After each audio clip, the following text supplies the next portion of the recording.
แซมตัววาล์วนะครับปรับของระบบสระน้ำนะครับก็จะมีถังพวกนี้ก็จะเป็นเอาไว้บำบัดอะไรต่างๆนะครับนะฮะแล้วก็ตอนนี้ปัญหาที่เกิดขึ้นคือว่ามันจะมีอุปกรณ์ชิ้นหนึ่งแตกนะครับแล้วก็ทำให้น้ำนี่ไหลออกมาพุ่งมาจากตรงแกนด้ามจับนะครับตรงกลางเลยนะครับตอนนี้สิ่งที่เราจะทำการแก้ไขคืออะไรก็มาดูกันครับนะตัวที่แตกไปคือตัวนี้นะครับมันแตกนะครับ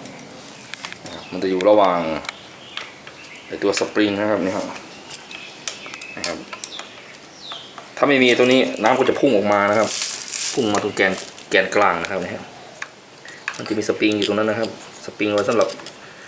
กดแล้วดันกดแล้วโยกนะครับในถังบำบัดถังน้ำวนของระบบ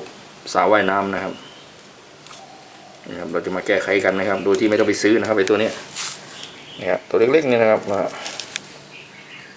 นี่เราจะต้องทำการตอกแกนมันออกนะครับทำการตอกแกนมันออกไปก่อนนะครับเพื่อจะง่ายต่อการปฏิบัติงานนะครับออกมาแล้วนะครับ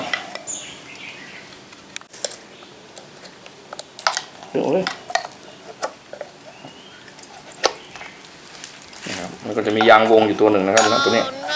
เป็นประเกนเป็นยางรองกันน้ำไม่ให้รั่วซึมออกมานะครับเพราะถังบำบัดนี่มันก็จะค่อนข้างที่จะมีแรงดันนะครับแรงดันสูงทีเดียวนะครับตัวนี้เราจะเอานะครับแผ่นตัวบนนะครับซึ่งมันรองด้ามอยู่กับแกนจับโยกนะครับแล้วก็เราก็จะใช้หนังยางในรถมอไซค์นะครับตัดเป็นรูปวงกลมยัดลงไปนะครับทีนี้แล้วก็เราก็จะใช้ยางในรถยนต์ยางในรถมอไซค์ตัดมาแทนตัวบนที่เอาลงไปข้างล่างนะครับ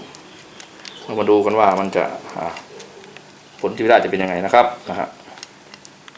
เราจะประกอบเข้าเหมือนเดิมนะครับทีนี้ก็ระบุตำแหน่งให้มันตรงนะครับเพราะว่าไม่งั้นจะโยกผิด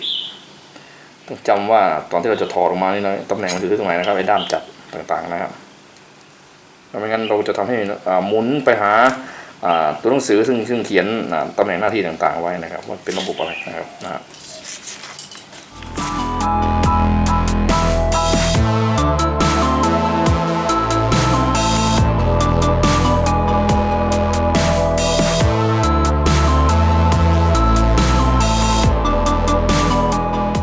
นี่ครับปัญหาหายสนิทนะครับด้วยหนังยาง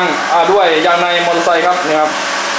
ปัญหาที่เกิดขึ้นแก้ได้ด้วยยางในมอเตอร์ไซค์ที่ไม่ใช้แล้วนะครับเดี๋ยวประโยชน์ของมันยังครับ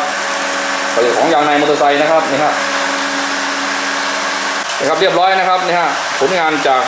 ยางในมอเตอร์ไซค์นะครับจบนะครับสระน้ำก็ใช้ได้ปกตินะครับระบบบำบัดระบบน้ำวนนะครับ